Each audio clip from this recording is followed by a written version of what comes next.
전이재발 억제의 두 번째 시간입니다. 오늘 강의를 맡은 좋은 라파스 병원 통합의학 암센터 센터장 장성환 원장입니다. 저번 주 강의 주제가 좀 무거웠지만 또 중요한 내용이기 때문에 오늘 한 번 더 이 주제를 가지고 강의를 하게 됐습니다. 지난주에 제가 말씀드린 부분이 이제 암의 전이재발 억제를 하는 거에서 지난주에 한 게 암에 관하여라는 주제로 저희가 한번 알아봤고요. 오늘 할 부분이 이제 암과 저산소증, 신체혈관 생성의 관련성이라는 주제, 또 그 다음에 암의 전이재발을 억제하는 치료법, 그리고 마지막으로 저희 병원에서는 어떤 치료를 하고 있는지 그런 부분을 오늘 주제로 강의하겠습니다. 아까 말씀드린 대로 지금 시간에는 일단 암과 저산소증에 대해서, 신생혈관에 대해서 말씀드릴게요. 좀 어려운 주제이긴 하지만 꼭 알아놔셔야 됩니다. 지난주에 제가 꼭 알아놔야 될 말 중에 안지오제네시스라고 해서 신생혈관이라는 걸 한번 한 적이 있었어요. 기억나세요? 꼭 기억해둬야 되는 단어라고 제가 말씀을 드렸는데, 우리가 모든 세포들과 암세포가 영향을 받아야 돼요. 영향이 있어야 돼요. 그래서 암세포가 이렇게 자라고 있으면은 얘 혼자서는 못 자라요. 그래서 한 최소 2mm 정도가 되면은 주위의 혈관에서 여기서 나 좀 영양분 좀 보내주세요 하고 혈관을 만드는 물질을 보낸다고 제가 지난 시간에 말씀드렸죠. 그래서 그런 것들이 혈액으로부터 성장에 필요한 영양분을 딱 공급을 받는 거예요. 연결이 된다고 말씀드렸어요. 그래서 우리가 1cm가량은 이게 클 때 보통 우리가 암은 진단이 된다고 말씀드렸습니다. 현재 의료기로 CT에서 진단할 수 있는 크기가 최소 크기가 1cm, PET-CT라고 하는 거에서 찍을 수 있는 게 0.5cm입니다. 그래서 여기서부터 이제 전이가 발생할 수 있다. 그래서 혈관이 연결되는 바람에, 그래서 어떻게든 이걸 억제하는 게 바로 암의 전이와 재발을 억제하는 가장 중요한 치료법이라고 말씀드렸어요. 그래서 어쨌든 암의 성장에 필요한 혈관은 없던 곳에서 생기는 게 아니고 기존에 있던 혈관에서 생기는 것을 보통 혈관 신생이라고 얘기하고, 이런 것을 안지오제네시스라고 얘기를 한다고 말씀드렸어요. 왜 이런 게 나타나냐면, 암이 특성상 암은 많은 혈액을 요구합니다. 자기가 잘하려고 많은 혈액을 요구하고, 또 이런 걸 통해서 끊임없이 주위의 양분을 흡수를 해버려요. 그래서 체중이 감소되는 경우가 발생할 수밖에 없는 그런 거고요.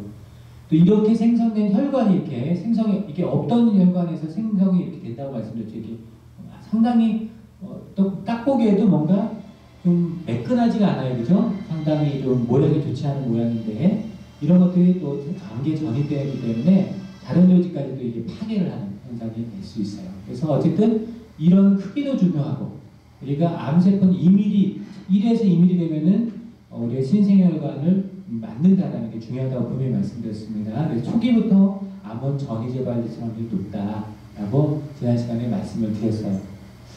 그래서 생성 과정은 너무 자세하게 볼 필요는 없습니다만, 어쨌든 혈관이 있으면은 새로운 어떤 혈관을 생성을 시켜줘요.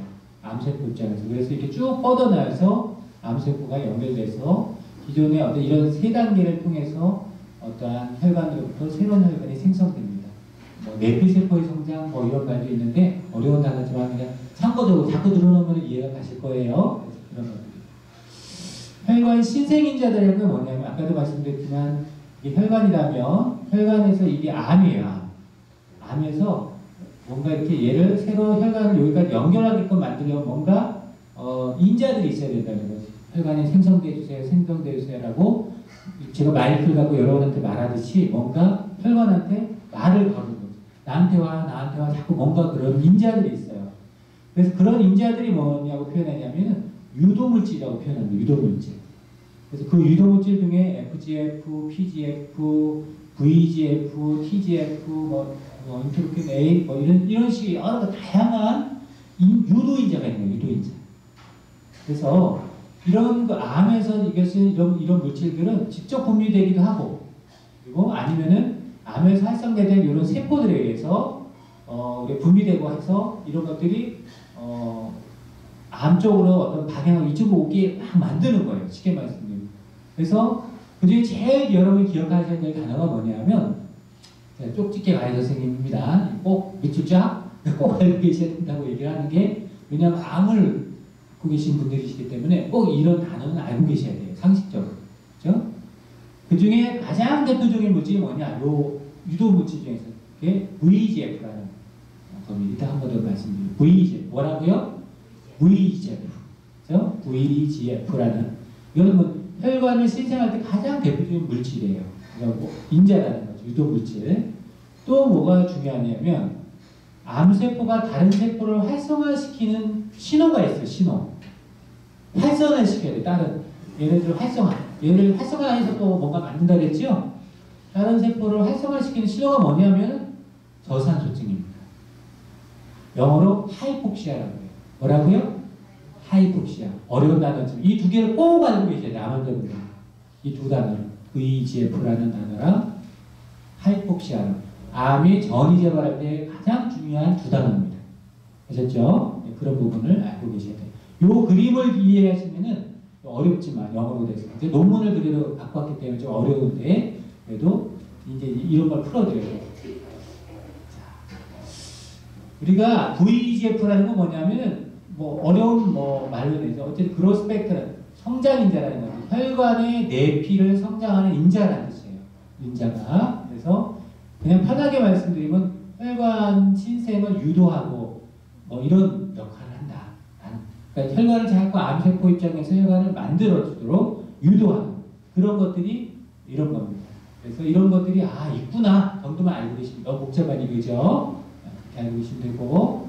그래서 사실은 이것들을 어떻게 하든지 억제하거나 관리를 하려고 하는 시도가 많은 현대의학이나 현대한의학에서 많이 이루어지고 있어요.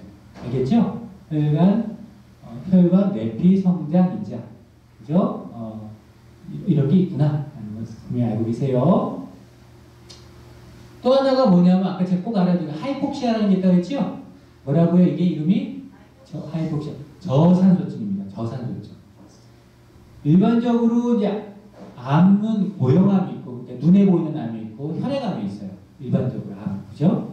고형암 세포가 성장을 하려면 스스로 자체 혈관을 가지고 있지 않은 한은 보통 직경 2mm, 아까 2mm가 제가 중요하다고 했죠? 또 하나 1cm가 중요하다고 했고, 그죠? 2mm 이상 잘 수 없어요. 암세포는 혼자. 자체적으로 혈관이 있지 않은 한. 그렇기 때문에 요거에서 혈관을 뻗지 못하면 죽는 거예요, 암세포. 그죠? 새로운 혈관을 억제를 한다면 결국은 암은 더 이상 성장을 못하고 죽습니다. 스스로. 자멸하는. 그러니까 우리가 어떻게 하든지 이런 세포 성장을, 암세포 성장하지 못하도록 무슨 약을 써요. 표적치료제라고 표현하는 것들이 많이 그런 부분들이 많습니다. 한방에서도 한방 표적치료제, 저희가 병원에서 항암단이라든지 이런 것들이 다 이런 목적에 쓰는 거예요. 사실은. 어쨌든 근데 이런 것도 중요한데 이게 종양이 있으면은 이게 튜머스예요. 종양인데 이 뒤에는 보면은 산소 부족한 어떤 현상들이 암세포에 있단 말이에요. 암세포. 이게 중요해요. 그래서 2mm 이상 조직이 되면, 크기가 2mm 이상 되면은 이 그림처럼 조직 중심의 세포에서 저산소증이 이게 산소가 없는 구역이 발생한다는 거예요.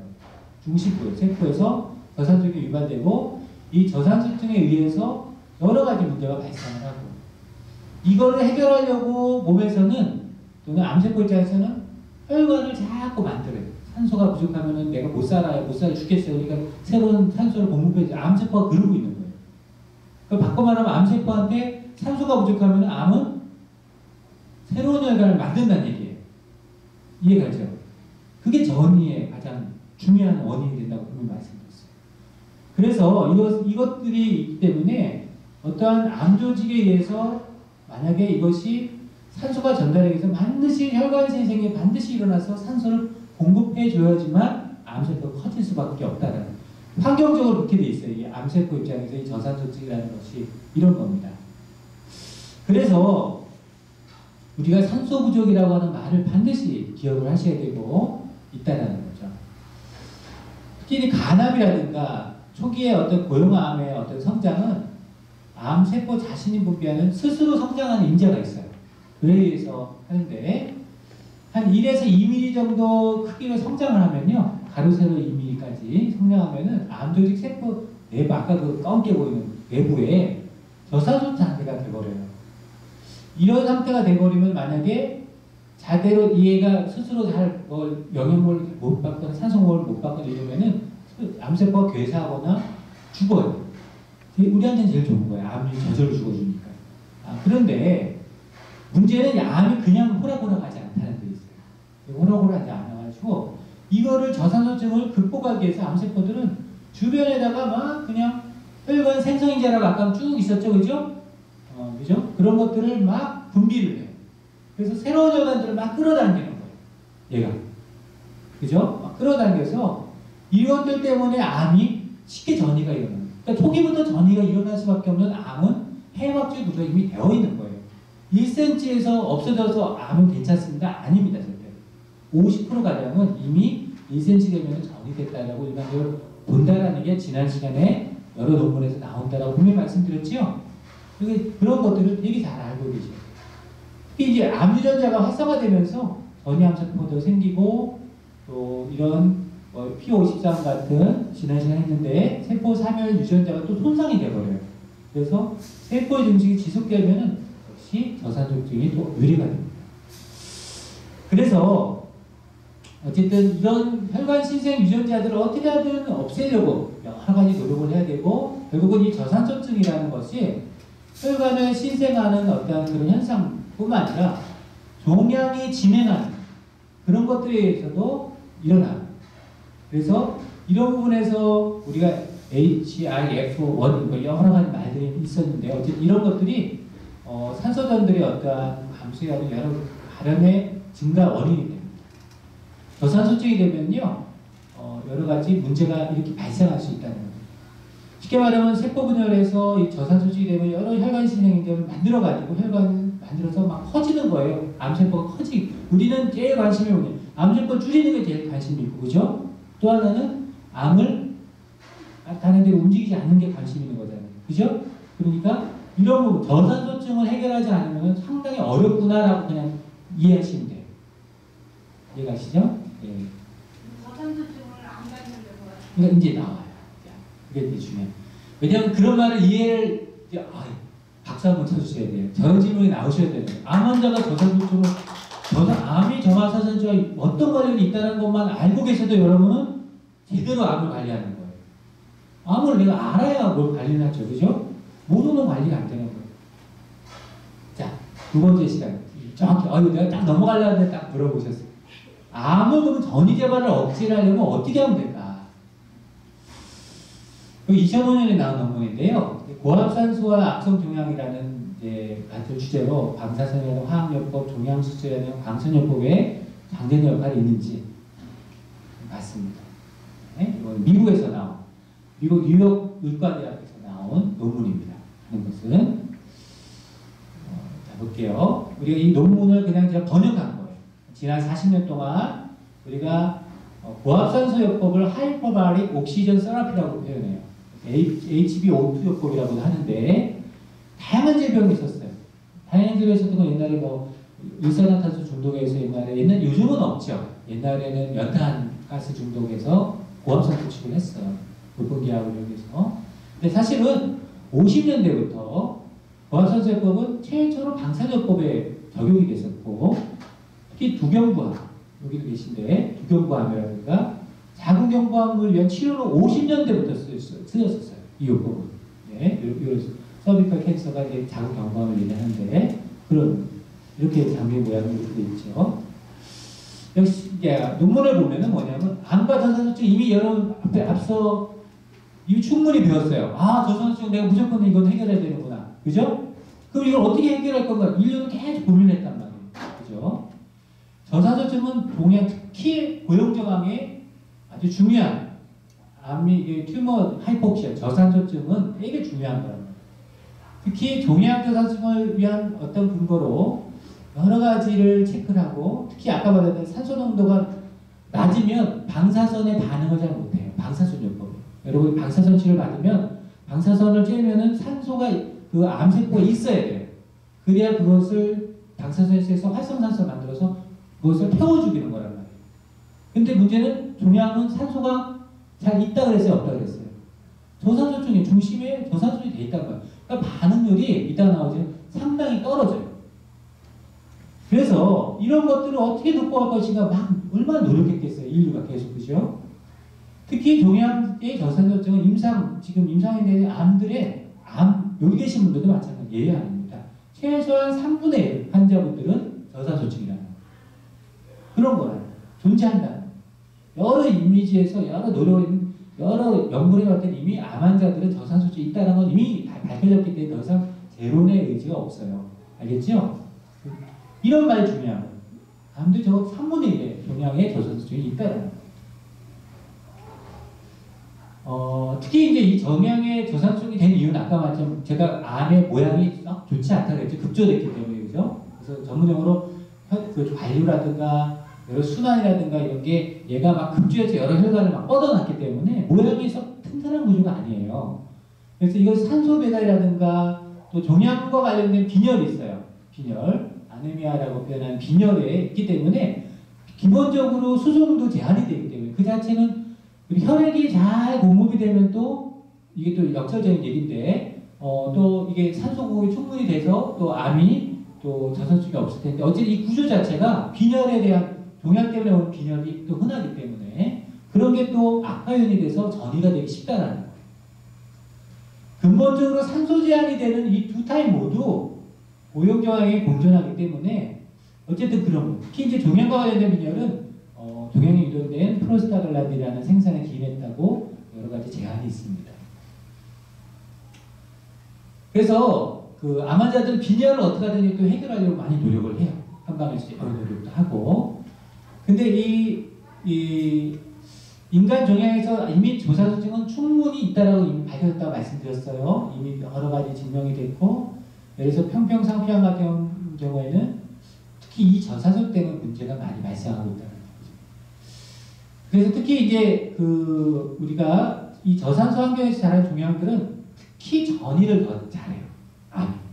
그렇기 때문에 환자에겐 치명적이라는 거죠.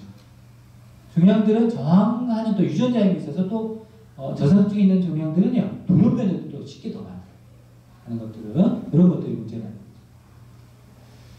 그렇기 때문에 이런 것들이 우리가 여러 가지 동반된 이 자체 암세포에서 자체적으로 혈관에 문제가 막 발생해서 저산소증도 오고 또 항암력을 받으시잖아요, 그죠? 항암을 한단 말이에요. 항암을 해도 항암제 역시 몸에 활성산소를 만드는 요법이에요. 활성산소를 만들어서 그걸로 암세포를 죽이는 거란 말이에요. 멸균시키는 거예요. 원래 활성산소라는 것은 몸에 누구나 있어요.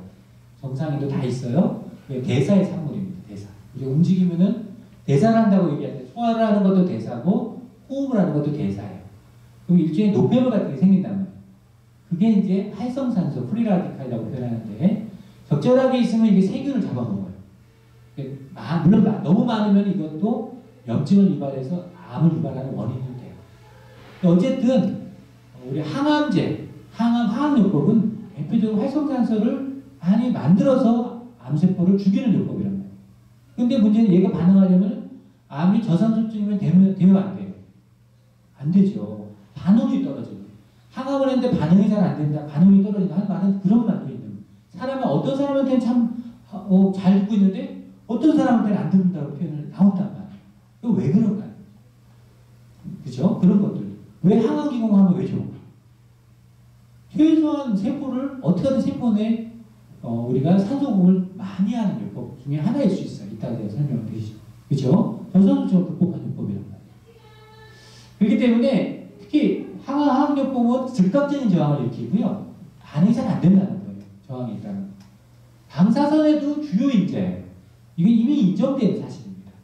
방사선 받을 때도 저산소증이 있으면 안 된다는 얘기죠.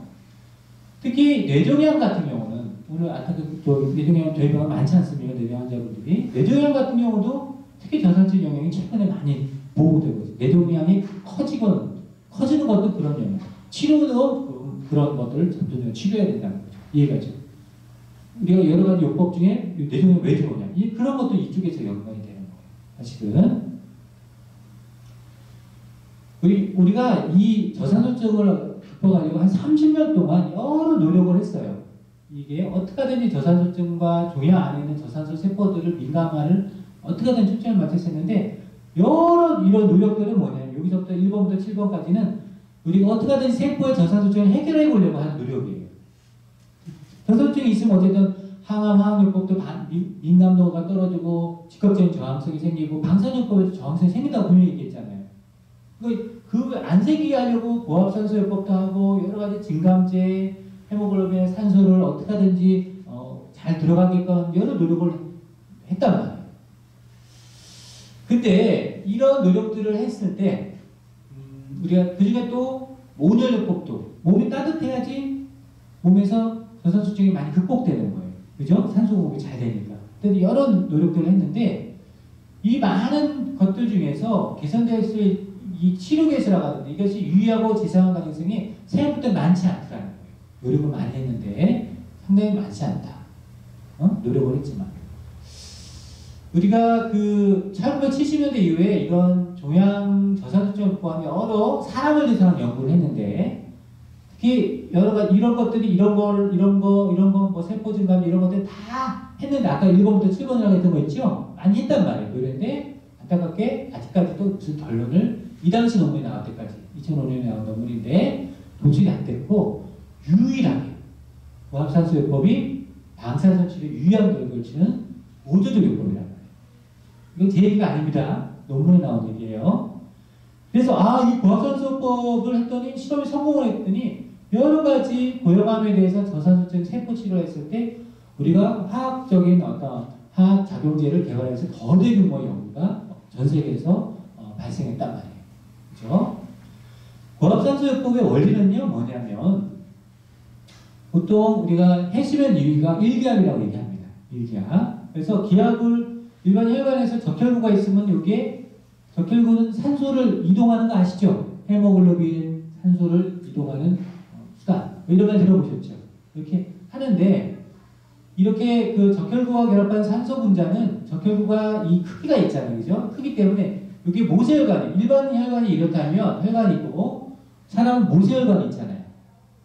모세혈관은 가는 혈관, 아주 가는 뜻, 모세, 그죠? 가는 혈관인데, 문제는 모세혈관 옆에 세포 있다는 겁니다. 모세혈관. 그러니까 세포에 영향을 주는 건 모세혈관에서 하는 건데, 이 적혈구 자체 크기가 커요. 그러니까 모세혈관을 통과를 하기가 참 어렵단 말이에요. 구조적으로. 그래서 만약에 이게 하면 다 들어가주면 좋은데 여기 얘가 끌고 와 있는 얘네들을 다 끌고 가면 좋은데 끌고 가지 못하는 게 세포에는 얼마 못 들어가니까 세포에는 얼마 못 준단 말이에요. 이해가시죠? 그래서 결합발 적혈구가 없기 때문에 산소 분자가 이렇게 남아돌게 됩니다. 일반적으로. 만약에 산소 캡슐 내에서 1.3기압으로 높이면 혈관은 어떤 상태가 되냐면 기압을 높이면 적혈구가 결합하지 않아도 비록 얘가 가서 이렇게 되지 않아도 이 원래 떨어져 있는 산소 분자가 그대로 압력 때문에 세포에 들어가는 거예요. 이해가시죠? 산소 분자는 작기 때문에 모세혈관을 통과를 하고 또 세포에도 들어가는 거예요. 그런 원리가 돼요. 그래서 여러 가지 그 암관리 부분에서 이 고압산소요법은요, 종양의 산소 포화도, 우리가 산소 포화도를 향상시켰다고 보여주고 있고요. 방사선 치료 동안은 특히나 고압산소를 이용하는 것이 좋습니다. 방사선 치료 중에는 많은 고용암들의 방사선 반응을 향상을 시켜줘요. 하면서 방사선 치료를 받으시라는 거예요. 그럼 방사선 후유증도 있고 이런 것도 회복이 되고 또 방사선 받기 전에도 방사선 반응을 높여야 할 거 아니에요. 어떻게 하든.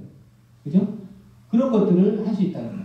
그래서 이것은 방사선 치료에 의해서 손상이 없는데 사람은 이렇게 태우는 거거든요. 사람 몸 조직을. 이걸 회복을 시켜주기도 하고 연부조직이라든가 여러 가지 방광이 세면 또 상당히 이것이 문제가 발생하는데 이런 것들 여러 가지 몸의 염증 반응이나 대사 이런 거를 회복시키는 기능도 있습니다. 왜? 몸에 산소가 적절히 가면은 몸의 염증도 잘 해결할 수가 있어요. 하는 것들 그런 부분들이 있죠. 아까도 말씀드린 항암요법에도 민감도를 증가시킵니다. 항암 중에도 전체적으로 산소 포화도를 높여주는 요법이 상당히 중요하기 때문에 그런 부분들이 필요하다는 거죠. 요거는 얼마 안 된 뭐예요? 10월 8일 날 올해 이번 달이에요. 이번 지금 10월 29일이죠? 제가 여러분한테 강의하려면요 이 별거 아닌 것 같아도 보통 3주 준비합니다. 3주 3주 동안 준비하는 거예요. 이 강의 하나 하려고. 여러분 모르시죠? 최근 거를 제가 가능하면 최근 경영을 제가 해드리려고 검색을 해보는 겁니다. 저산소세포를 어떻게 극복하, 항암화학요법을 쓸 때도 이게 고민이란 말이에요. 이해가죠? 똑같은 항암을 해도 효과가 줘야 할 거 아니에요. 전 세계에서 이게 항상 고민한다. 근데 문제는 이거를 하려고 해도 종양세포는 약물에 자꾸 내성을 갖는 말이에요. 아, 죽겠어요. 이게 좋은 약이고 비싼 약이었는데 왜 이게 반응이 떨어지지? 내성이 없어야 되는데 얼마나 혈액종의 내과 선생님이 고민하시겠어요. 그죠? 반응을 높여야 돼요. 이 저산소축 때문에, 저산소축. 그래서 대략 종양을 갖고 있는 50%, 2분의 1입니다. 2분의 1. 50% 환자들이 반사성을 위하면 내성이 있다는 거예요. 그러니까 절반의 효과가 별로 없다라는 거예요. 내성이 생긴다. 참 안타깝죠. 방사선을 치료하는데 여러분 이 상식이 없으면 안 되는 거예요. 똑같은 방사선 했는데 몸에 그냥 불만 쬐고 올 거예요? 그럴 수는 없는 거잖아요. 그죠? 반응을 높게 해야 효과가 좋다.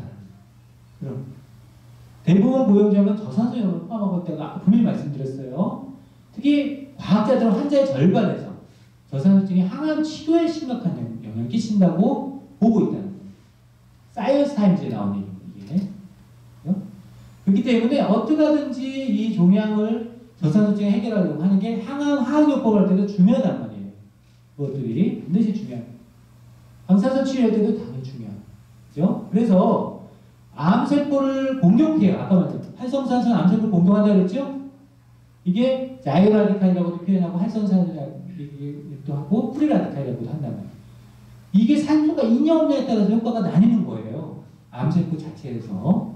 그래서 항암을 할 때는 이 방사선을 하거나 화학약을 할 때는 어떻게 하든지 이런 것들을 자이오라디칼을 잘 이렇게 활동하게 해서 이것이 종양세포를 파괴하게 해줘야 좋다는 항암 효과가 그래야 돼요. 근데 문제는 자이오라디칼은 산소가 없잖아요. 그러면은 짧은 시간 동안 생존하는 거예요. 그래서 결과적으로 방사선 치료에도 효과적인 거예요. 그래서 현재 항암에 사용하는 방사요법은 종양이 그 안에 산소가 있을 것이라고 그냥 대충 유도하고 생각하는 거예요. 알죠? 그런 노력을 반드시 하셔야 돼요. 그래서 우리가 이 고압산소요법은 증가된 기압에 순수한 100% 산소로 호흡하는 것을 의미를 하고요. 이 고압산소요법을 하면 모든 요직에 높은 산소보담을 유도합니다. 이게 제 얘기가 아니고 이 논문을 번역한 거예요. 부종을 감소시켜줍니다. 부종을. 그리고 섬유화세포라든가 대식세포의 활동성을 유발. 대식세포가 활동한다는 건요. 암을 공격하는 좋은 역할을 하는 거라고 지난 시간에 얘기 드렸어요. 그죠? 세균과태를 먹는 것들이 대식세포 하는 것들. 이런 것들을 활동을 유발해줘요. 하는 것들. 또 아까 말한 안지오제네시스라고 하는 것들. 이런 것들. 어떤 세균을 어떠한 살균을 하는 효과는 이런 것. 그래서 방사선 후에도 후유증을 치료한다는 말이 우리 정균작용에다가 살세균 어떤 것들이 있기 때문에 그런 것들이 그러니까 고압산소요법은 이런 거구나 이제 이해 가시죠? 막연하지 않습니다. 치료할 때는. 네. 또 하나 저희 병원에서는 어떻게 하거든요.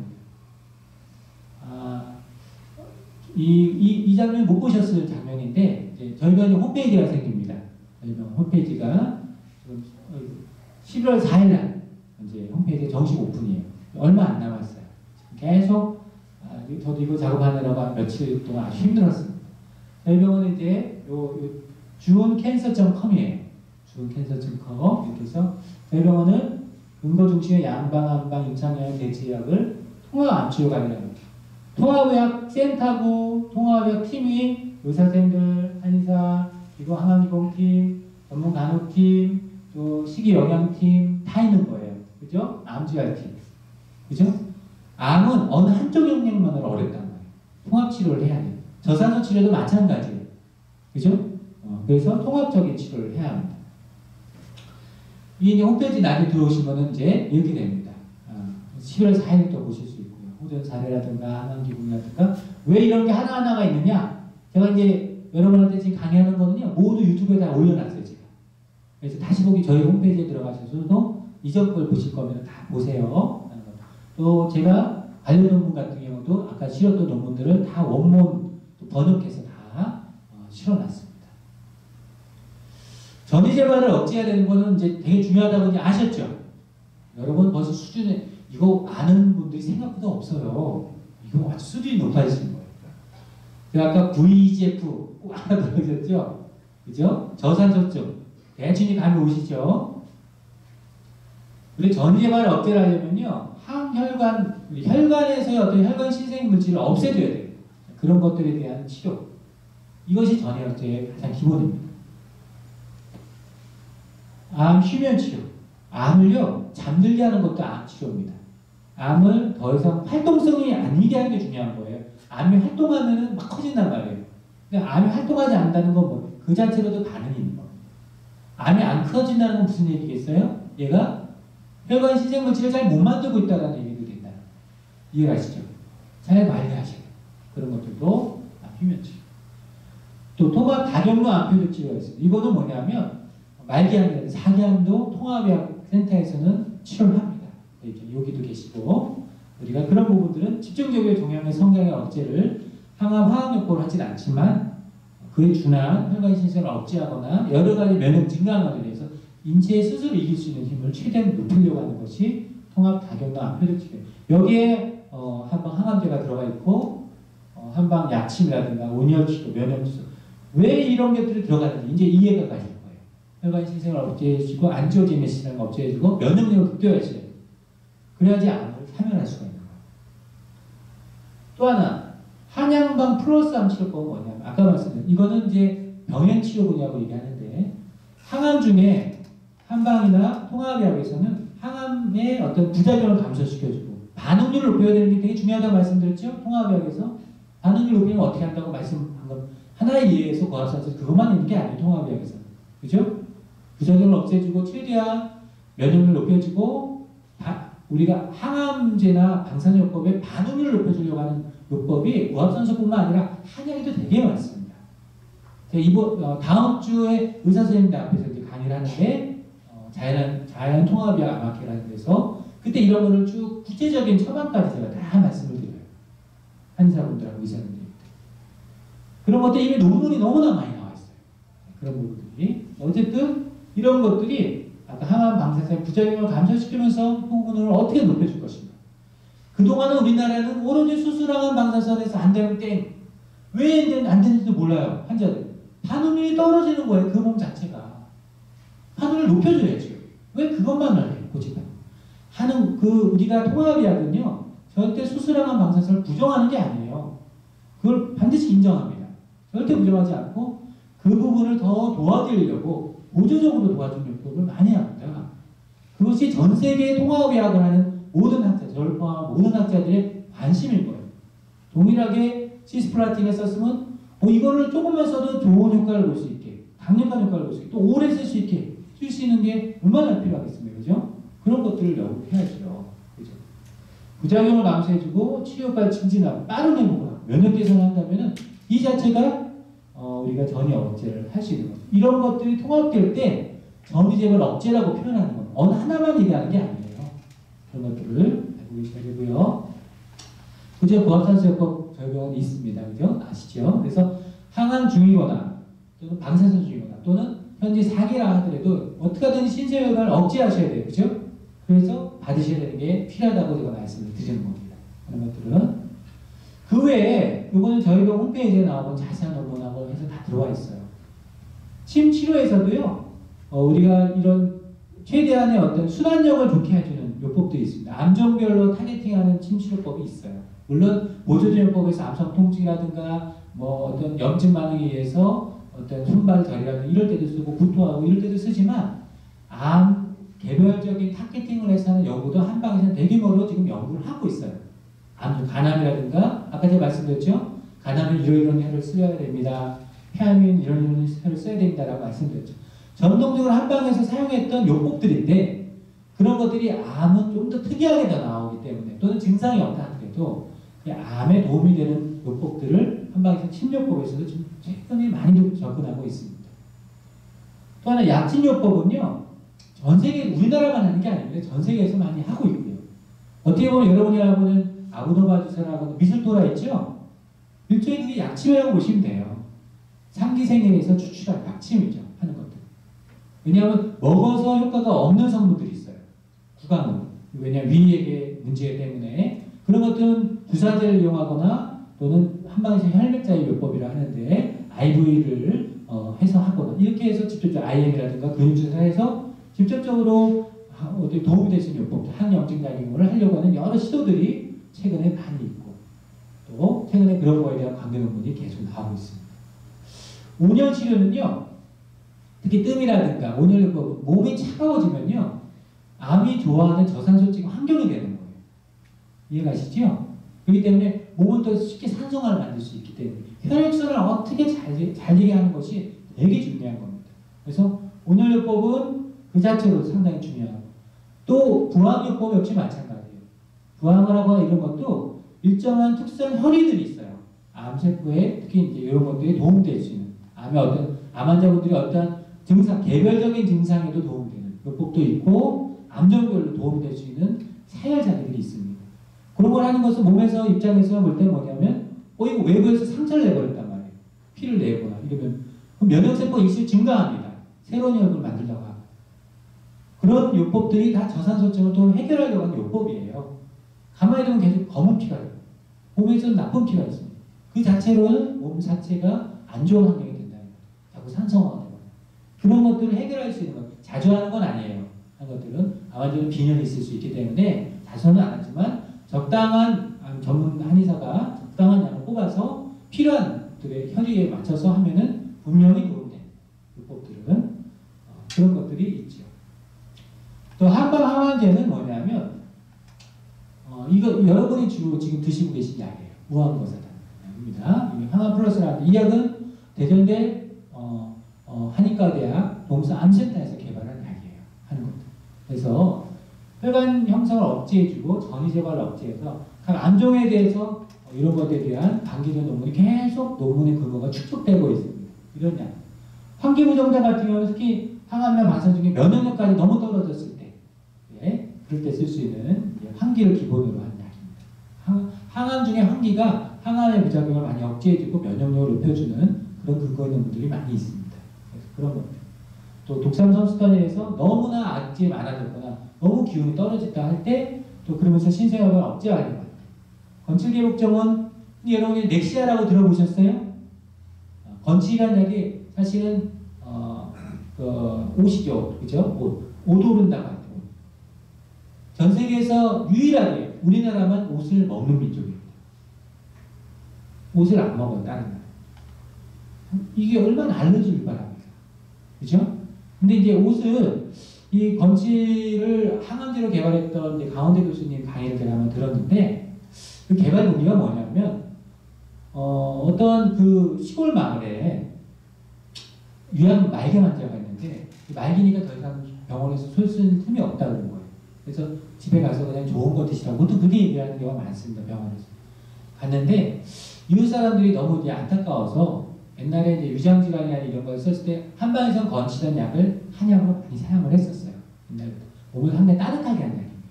이분이 옷 이제 진액을 그분한테 드린 거예요. 한 병. 이걸 좀 먹으면은 도움이 된다는 사람들이 있더라. 먹어봐요. 이렇게 얘기해요. 이 할머니가 조금 먹었어야 되는데 이걸 원샷을 해버린 거예요. 너무 많이 먹어버렸어요. 그 다음 반응이 어떻게 나왔겠어요? 온몸에 오독이 걸려가지고 너무너무 고생을 하셨어요. 근데 한 몇 개월에 놀라운 일이 벌어진 거예요. 이분이 암이 좋아진 거예요. 그래서 이분이 이제 이 원 개발자가 그분을 이제 만나러 가서 그런 얘기를 듣고 이분이 항암제에 대한 관심이 평소부터 많았기 때문에 이 부분을 그러면 대중화를 시키려고 할 때 어떤 게 고민이 가니까 옷의 독을 좀 중화를 시키면 제약화를 할 수 있지 않을까라고 고민해서 나온 게 넥시아라고 하는 제재. 사실은 건치라고 하는 옷을 알러지 성분을 뺀 거예요. 이해하시나요? 그리고 저희 병원에서는 이제 이런 여성암이라든가 폐암이라든가 위암 반암들 특히 몸이 추구하는 분들한테 저는 타겟팅을 해서 해요. 사실은 몸이 열이 많은 분들은 별로 저 같은 경우는 안 합니다. 몸이 추구하는 분들이 있어요. 제가 이제 저희 병원에 난소암 환자분들이 계시기 때문에 그런 분들한테 제가 고민을 하고 있는 처방 중에 하나이죠. 그래서 그런 처방들이 다 어떠한 전이 억제 효과가 한방에서 논문화되고 여러 가지 논문들이 많이 나와요. 물론 그런 거죠. 이게 뭐 절대적이고 이게 기적의 항암제라고 저는 보지는 않습니다. 그렇게 말씀드리지도 않아요. 다만 이런 것들을 쓴 그룹과 안 쓴 그룹에서 비교했을 때 훨씬 더 유의성이 있다라는 거죠. 그래서 우한거사다는 어쨌든 특히 이것도 참 재밌는 것은 기본적으로 항암을 하면서 병역 투여를 했을 때 암전 역제가 훨씬 더 높았어요. 단독 치료보다. 그래서 항암 중에 병역 치료하는 것이 훨씬 더 신생혈관 억제하는 효과가 훨씬 더 우수하구나라는 그런 부분에 논문도 나와요. 43.1%에서 있고 또 25.4%에서 전체적으로 생존율도 21% 정도 증가해요. 대조군에 비해서 그런 부분에 논문이 있습니다. 이게 이제 신생혈관 억제한다라는 논문입니다. 저희 병원 홈페이지에 가면 다 나와 있어요. 그때 가서 자세히 보십시오. 또 아까 제가 중요한 게 혈관응성 억제 효과라고 그랬지요? 혈관응성 억제 효과. 그래서 이제 여러분이 이제 어쨌든 이런 것들이 혈관응성이 억제되고 있는 이런 동물 실험에서의 어떠한 이런 종양 감소 효과이고 실제로 한 69회 정도의 우리가 1년간 추적 관찰해서 했더니 4기 환자분들을 대상으로 무작위로 했더니 대장 직장암, 위암, 폐암, 요암 순에서 체크를 했습니다. 전역이고. 또 아까 제가 VEGF 중요하다고 이제 기억하라 했죠. 그죠? VEGF가 뭐라고 아까 말씀드렸죠? 신생혈관 유도 이제 인자인데 이런 것들을 유의성 있게 감소하더라는 아셨죠? 그러면은 이것이 우리가 전이를 억제하는 효과가 있구나라고 간접적으로 증명이 되는 겁니다. 폐암 환자 같은 경우는 한 215회 정도를 했더니 생존대가 유의하게 생존기간이 증가했다는 대조군에 비해서 증가했다는 이제 그런 보고입니다.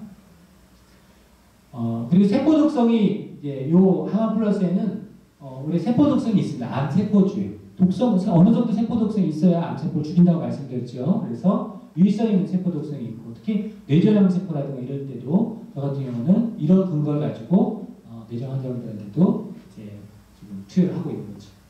그의 면역 조절 효과라든가 이런 것들이 있고요. 그 다음에 독삼성수단이라는 약이 있습니다. 여러분 저희 병원에 항암단만 있는 줄 아셨죠? 여러분 그죠? 사실 그렇지 않아요. 많아요. 한 10여 종 종류가 있습니다. 약이.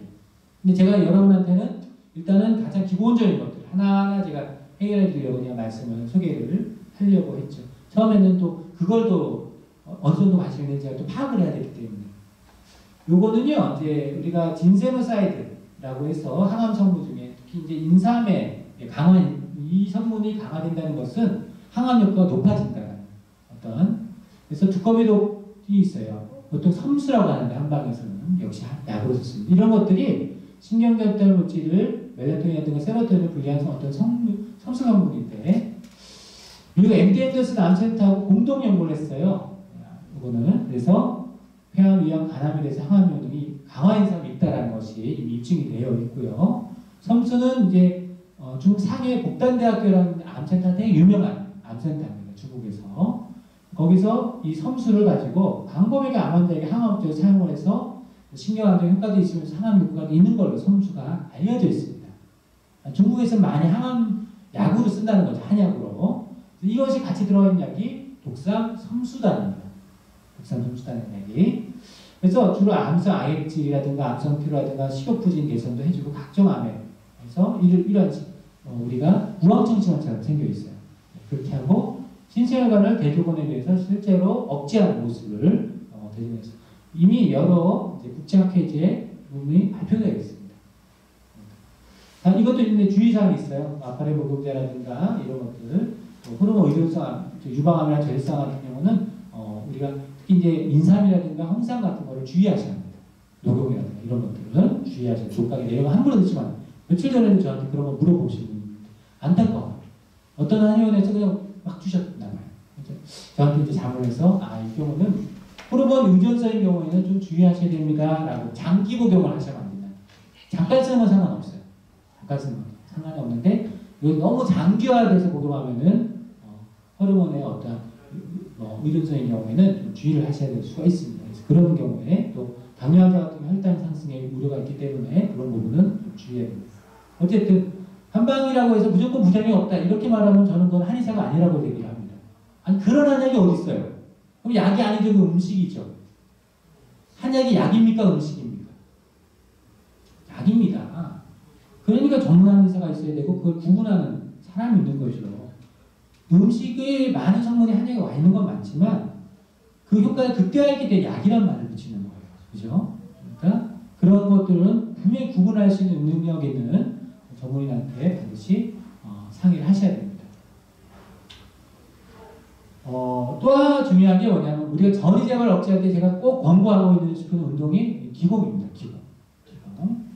기공은 여기 이제 MD 앤더슨에서 하고 있는 기공이 모습이에요. MD 앤더슨은 기공을 합니다. 항암기공해요. 외기공도 합니다. 그래서 그런 것들이 이제 2014년에 나온 논문이에요. 한 10년 동안 많은 논문들이 사람을 대상으로 한 논문이 나왔어요. 기공에 대해서. 특히 기공 태극권 같은 경우는 암 환자에서 정말 좋을까? 많이 지금 중국에서 많이 했잖아요. 그죠? 중국에서 많이 하는 거 아닌데 이게 미국으로도 갔단 말이에요. 정말 좋을까를 고민했어요.